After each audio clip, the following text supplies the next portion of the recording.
Breaking news, LAPD in pursuit of a suspect accused of assault with a deadly weapon. And Desmond Shaw is live in SkyCal. Des, looks like you're downtown.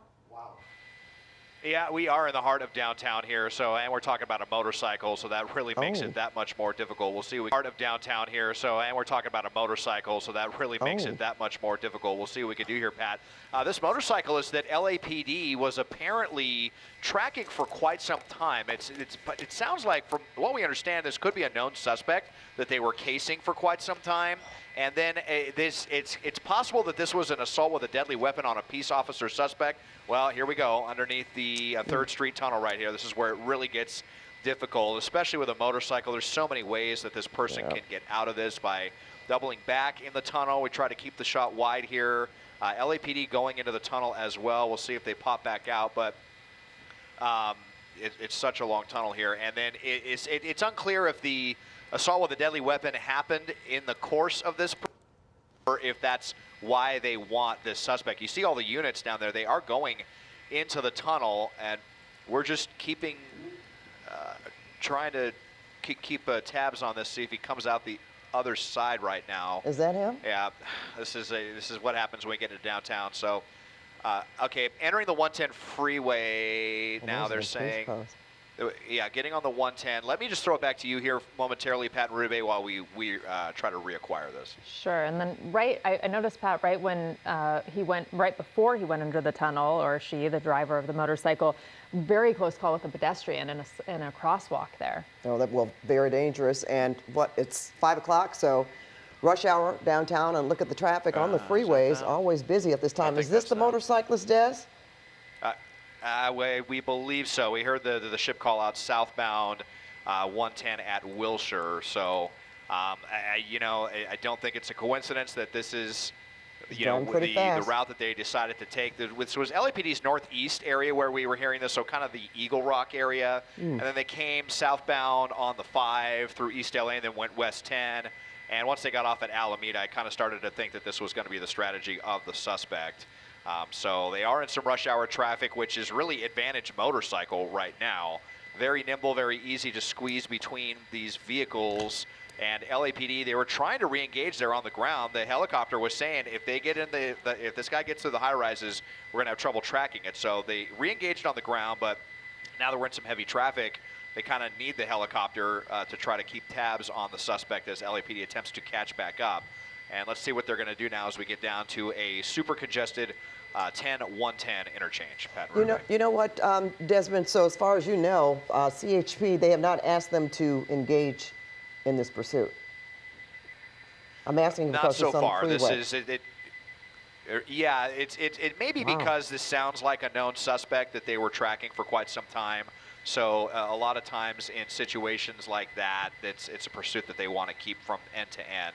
Haven't heard any requests for CHP at this point, but yeah, this is the motorcycle. I hear the tactical flight officer on the frequency in the helicopter overhead talking about this one, and you can see him splitting lanes right here. Always, kind of nerve-wracking in rush hour traffic. If someone tries to make a lane change, this person could go down very easily. We've seen it happen many, many times in my more than a decade covering traffic in Los Angeles. So let's see here. We're getting through the 110 and the 10, and they might be. Looks like they want to stick with the southbound 110 headed into South LA, which is, of course, going to be a whole other issue for us with LAX's airspace. But you see the advantages that a motorcycle has over the squad cars and how they can turn on the spot of a dime, accelerate extremely quickly. Actually, are we going to be headed? We're actually headed for the West 10, and that's how quickly things can change with a motorcycle. So westbound 10 now from the 110, passing the Washington exit, Pico Union area. So Santa Monica Freeway westbound. This could be a good opportunity for LAPD to catch back up, not the volume side of the freeway. We'll see if ground units are able to, we'll see if they're able to catch up to this motorcycle. Well, we always talk about this when the motorcyclists are on the freeway, and really even on surface streets, as fast as he's going, wouldn't take much, a tiny pebble, and that can just cause quite a bit of damage to that motorcycle and to the driver himself. So certainly don't want to see that, but that's just the circumstances that they put themselves in when they're driving at these speeds on a freeway. Yep, no doubt. That is, a big part of the equation, kind of the double-edged sword of, having the kind of tactical or advantages that these motorcycles have in a pursuit trying to escape from the authorities. But yeah, the flip side is everything, the danger is elevated exponentially. Like you said, one wrong turn, they go down. At the very worst, they're going to have some, serious road rash. I mean, broken bones very easily. You turn the wheel too quickly, someone doesn't see a motorcycle that's, 60 miles an hour in slower traffic, and they try to make a lane change, don't check their blind spot. That could be the end of that, or hit any of the many hazards on our roadways or a huge pothole. Definitely possible for this suspect. So we're just widening out to see if any LAPD units are directly behind them, and not at this point, as though there was, that was a CHP there on the shoulder, so they may be monitoring this as well. But now we're off the freeway here at Arlington, getting off the freeway here, and let's see what they're going to try next. And, Thursday rush hour, we are in the heart of it right now. One of the busiest times to commute of the entire week right now. So any surface street in this area, now we're kind of headed towards Koreatown on Western, is definitely going to be very congested. And a ton of cross traffic here. Let's see what their next move is going to be. And you're talking about the obstacles for law enforcement or the advantages for a motorcycle when you have a pursuit like this. No spike strips, that option's gone for law enforcement. And then we've seen the traffic, weaving in and out of traffic, that there's no way a car instead of a motorcycle could keep up with that in this rush hour traffic. No, absolutely. And, there have been times in the past, I'll be curious to see if they bring in actually a motorcycle unit to get in on this. So definitely rare, but we have seen it used successfully in the past, maybe more so with CHP, kind of to keep things on kind of an equal, playing field, so to speak, where they could also just as adroitly get through some of this traffic. But we haven't heard a call for that. It has been kind of the typical cruisers that have been involved in this. Of course, LAPD is going to have their lights and sirens on, and hopefully people will be able to get out of the way. But then you get in congested traffic like this, and there's nowhere for anyone to even get over to yield to LAPD. So that's another complicating factor. But splitting lanes here, northbound Western, getting into one of the densest areas of Los Angeles here into Koreatown, crossing Pico right now. There's going to be very congested streets, a lot of people out here walking around, people trying to find, whoa, some parking, look how close that was. Well, that he nearly got clipped by that work truck right there. You know just what? kind of fearless attitude by this motorcycle northbound on Western. You know what, Desmond, and I am going to bring this up. I will never forget. It's probably been a couple of years ago. I'm sure you remember it happened in the daylight hour. There was a motorcyclist who he was hit, I believe it was by a bus, and we just saw him fly through the air like a waffle. And unfortunately, that person lost their life. Just how, wild they were driving at the time, and just not paying attention. And, we just saw a close call there. You remember that? That was awful. Look, I do, yeah. That was in the West Valley. I remember on Topanga Canyon when that one happened. Well, now, where? He may have gone in the garage. Hold on a second here. He might have gone into a parking garage right here. I'm just listening to the air traffic. I think it sounds like he went into this parking garage right here. Yep, so there they go. Now, officers, fortunately, they were pretty close behind there, you can see, but another thing, a motorcycle could go in if it has one of those gates. They could just go around the gate. You can go try to fly up this parking structure, and it still has an advantage here. So we'll see if they happen to come up to the top of the garage here. Not likely, because they're trying to obviously evade our eyes and LAPD's eyes from the air. And we'll just have to kind of listen to the radio traffic and see if the police got it. They did get in there very quickly.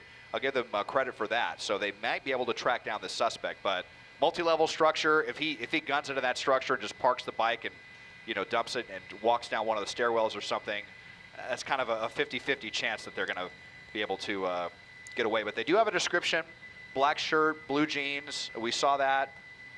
Did he have on a jacket? Don't believe they were wearing a. Yeah, he had short sleeves on. So they do have a description that might kind of benefit them, and they're going to try to seal off this parking structure at Olympic and Oxford to see if they can get this suspect into custody. And we've seen them lose suspects before in downtown situations like this, or situations where maybe the chopper can't find them. They go under into a parking garage or under an overpass or something like that. And we've seen them get away before on motorcycles. I was just wondering, I asked the question because when you have a relatively close shot of this guy, it looks like if there was a jacket or something flapping behind him. That's why I asked that question. And the other reason I did that is because we've seen over and over again, too, where a suspect could just, start shedding clothing and walking out as if nothing had happened, and they're not involved in anything at all. So, but as you said, Desmond, they could have gotten a pretty good look at this guy. Well, they're running somewhere. Yeah, they definitely do have a decent look. And I think I'm hearing the officers say that, well, let's see now. We'll see who they're running after here. We'll see if we can. Oh, interesting. Look at this. We got, oh, no, that's just, who's this? Is that the? No, this is just, oh, boy. No, I think that's just someone who's kind of, might just a looky-loo there. But, yeah, no, I don't think the suspect would have been able to get over to the top of that building that quickly. But, yeah, I'm just trying to listen to the officer here. I think they said they didn't see anyone come out. So I think they're just really trying to get everyone in place. Yeah, they're saying they have sufficient units now, kind of sealing all of this off. And one of the things, that can happen with a motorcycle when they have a lot of distances, I've said it before, they only need about 30 or 40 seconds lead time to get into a structure and to do whatever they have to do to ditch the bike, ditch the car, maybe do a quick outfit change and blend in with everybody. But LAPD was very close. Within, I would say, 10 seconds, they got to the parking garage. We saw some units go in, and they do have quite a few now trying to lock this down. They have that decent description as well. So they, okay. And the assignment desk is now telling me that they may actually have this person in custody. So stand by, and we'll see if they're going to be let out here in handcuffs, Rudabeh and Pat. Okay, well, as you said, Desmond, they certainly have, it looks like all the exits, they have, vehicles there. So possibly they made quick work of getting to this garage and really surrounding it, setting up a perimeter, where even if this guy walked out, they would have someone at the exits, or law enforcement at the exits. It's just interesting also just to see the regular pedestrians just kind of walking by. The guy on the roof, he's kind of, we don't know who he is, but I wonder if he knew that he was on camera. And people driving too, we see just a regular person probably trying to get out of the garage on the top level there, just trying to go about their day. So you can imagine what that looks like inside the garage with all of the officers there and whatever is going on that we can't see. Yeah, and people just walking by. I mean, the good news is that he's off the road, right? But for the people in the garage or trying to get their cars, or maybe they were already in there about to drive out, it probably looks like a different story. Yeah, kind of frustrating. Besides, as we always know, that it's rush hour traffic at this time, but this only adds to the wait time to get out of the area. Looks like it, or on the street. Okay. Yes, Des? Here we go. I think they may have actually been in the Bank of America parking lot, it sounds like, where they got this suspect. So, see officers, and here we go. They got, this looks like the person right here. How do you get over Did there? you see him? Yeah, that guy actually covered. Yeah, I mean, actually managed to cover quite a bit of ground, and I think he did do the outfit change, like you said, there, Pat. And but LAPD, because they were so close behind, they were able to get the suspect, and it seemed like the suspect may have had a decent chance of getting away just with all the traffic there on Western and going into that parking garage. But LAPD, they're kind of wising up to these tactics because we've seen it so many times. Now, but they were not far behind, and it just shows how important every second is when you're dealing with someone trying to escape into a parking structure and you don't have the benefit of the eyes, from the helicopter. But a lot of units responded quickly. This guy actually, they managed to make it across the street and in the parking lot of this Bank of America here, but still, LAPD was able to get them into custody. And you know what? I bet just trying to blend in, Desmond, because you had the camera focus. If we saw somebody running, we would have noticed that, or you certainly would have noticed that. So probably, shed his jacket and just started trying to meander as if he was fitting in with everyone else there. Yeah, and you see the black shirt underneath that we had been looking for, now covered with that white T-shirt. So kind of wild that he got over there, but good that the officers caught up with him.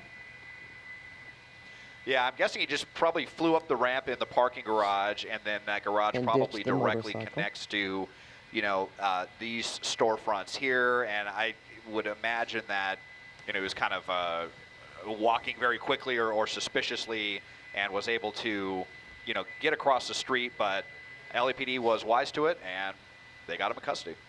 And as you mentioned, they certainly did get there in time. They surrounded that parking structure. Looks like a spectacle out there now. A lot of people gathering around. Okay, well, is that a code 4, Des? Yep, this is the only suspect, obviously, they wanted on that motorcycle. This is a code 4, all clear, quite a few passersby. Like I said, this is one of the densest areas of Los Angeles, so a lot of witnesses out here. Everybody wants to get their social media coverage, of course, so the phones are out. But the person now in handcuffs, Pat Rudabay. Yeah, they are. We saw them momentarily. We thought that they had taken the cuffs off, but they're certainly back on now. Oh, yeah. Yeah. All right. Thanks so much, Desmond.